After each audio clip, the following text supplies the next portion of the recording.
దాసరి నారాయణరావు గారి సినిమాలు అంటే వాళ్ళు కథనే నమ్మారు.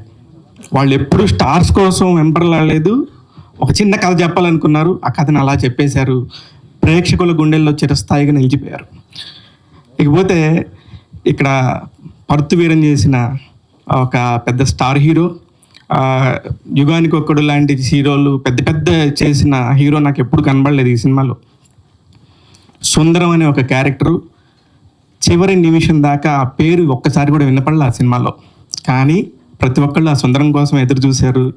ప్రతి ఒక్కళ్ళ గుండె ఎంత తడైందంటే అది నవ్వులోనే ఒక బాధ ఉంది, ఆ బాధలోని ఒక ఆనందం ఉంది, మనల్ని గుర్తు చేసే ఒక ప్రేమ ఉంది. మనల్ని మనం గుర్తు చేయటం అనేది అరవింద్ స్వామి క్యారెక్టర్లో ఉంటుంది. అసలు నేనేం చేస్తున్నాను, 22 ఏళ్ళైంది ఊరికెళ్ళి అనే ఒక క్యారెక్టరు ఎంతమందికి కనెక్ట్ అవ్వాలి. ఊరు వెళ్ళనోళ్ళు ఎంతోమంది ఉన్నారు ఇప్పటికీ. సిటీస్కి వచ్చేసి అనేక కారణాల వల్ల వాళ్ళ ఊర్లు వెళ్ళని వాళ్ళు చాలామంది ఉన్నారు. వాళ్ళందరూ ఖచ్చితంగా ఈ సినిమా చూడాల్సిందే. ఖచ్చితంగా వాళ్ళ చిన్నతనాన్ని తడుముకోవాల్సిందే. వాళ్ళ ఇల్లులు, పుస్తకాల్లో పెట్టుకునే ఆకులు, సైకిల్ ఎక్కి పంగ తొక్కుడు ఒకటి నేర్చుకుంటారు. అందరి జీవితాల్లో ఉన్న ప్రతి ఒక్క అంశాన్ని ఈ డైరెక్టర్ మాత్రమే పట్టుకోగలిగాడంటే ఆయనకి ఆ స్మృతులు పోలా. ఈ వాసన, ఈ కమర్షియల్ వాసన అంటలేదు. అందుకే ఆయన చాలా ఆణిముత్యంలాగా ఉన్నాడు. ఒక కథని మాత్రమే చెప్పాడు. ఇట్లాంటి సినిమాకి కార్తీ, అరవింద్ గారు అసలు వాళ్ళిద్దరూ పెద్ద స్టార్ హీరోలు కాదు. 2 క్యారెక్టర్స్ పర్టికులర్గా అందరూ చెప్తున్నారు. ఆ చెల్లెల క్యారెక్టర్ సీన్ దగ్గర నిజంగా చెల్లి ఉన్న ప్రతి ఒక్కళ్ళు కూడా కంటతడి పెట్టకుండా ఒక్క నిమిషం కూడా ఉండలేరు సార్.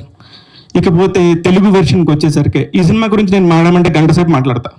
కానీ మనకున్న సిచ్యువేషన్ ప్రకారం ఇక్కడున్న తెలుగు హీరో మాత్రం ఇక్కడ తెలుగు నేటివిటీ అన్నారు. పోస్టర్ మీద తమిళ్ ఉంది. దాన్ని కూడా ఎంత అందంగా ఆ రైటర్ రాకేంద్ర మౌళి ఎక్కడో జల్లికట్టు పందెంలో తమిళనాడులో వచ్చింది నాకు ఇగో బావా టీషర్ట్ అని చెప్పి చెప్పటం అనేది ఆయన యొక్క ప్రతిభకు నిదర్శనం. తమాషా కాదండి అది రాయటం తమాషా కాదు. నేను ఈ సినిమా చూసినప్పుడు శేఖర్ వాళ్ళు లేకపోవడంతో వెంటనే రాకేంద్ర మౌళికి ఫోన్ చేశాను. ఎందుకంటే ఇంక ఈ సినిమాని ఎక్కడొకక్కడ ఎవరికొకరికి చెప్పాలి, నా ప్రేమ ఎంత ఉంది, నేను ఇంత కనెక్ట్ అయ్యాననేది చెప్పాలి. అప్పుడు రాకేంద్ర మౌళికి ఫోన్ చేస్తే నైట్ 11 గంటలకి పలానా చోట ఉన్నానంటే నేను వెళ్ళి, నా ఇల్లేమో అటువైపు సార్, రాకేంద్ర మౌళి ఉంది ఇటువైపు, వెళ్ళి ఒక హగ్ చేసుకొని లవ్ యూ బ్రదర్, మీరు ఇంత మంచి కంటెంట్ అందించారని చెప్పి ఆ రోజు నేను చెప్పి నా తపన నేను తగ్గించుకున్నాను. ఎందుకంటే అప్పుడు ఆ టైంలో నేను చెప్పకపోతే ఆ ఫీల్ పోతుంది. ఇకపోతే మా అమ్మాయి, తెలుగు అమ్మాయి Sridivya, 2 scenes sir, beautiful emotions. నువ్వు తెలుగు అమ్మాయివి, నేను ఇక్కడ ఇంకా సరిగ్గా గుర్తించట్లేదు, తమిళ్ లేదు తెలుగు లేదమ్మా, ఎక్కడున్నా కంటెంట్ నోడికి ఉంటుంది, హ్యాపీగా పని చేసుకోండి. All the very best. Thank you.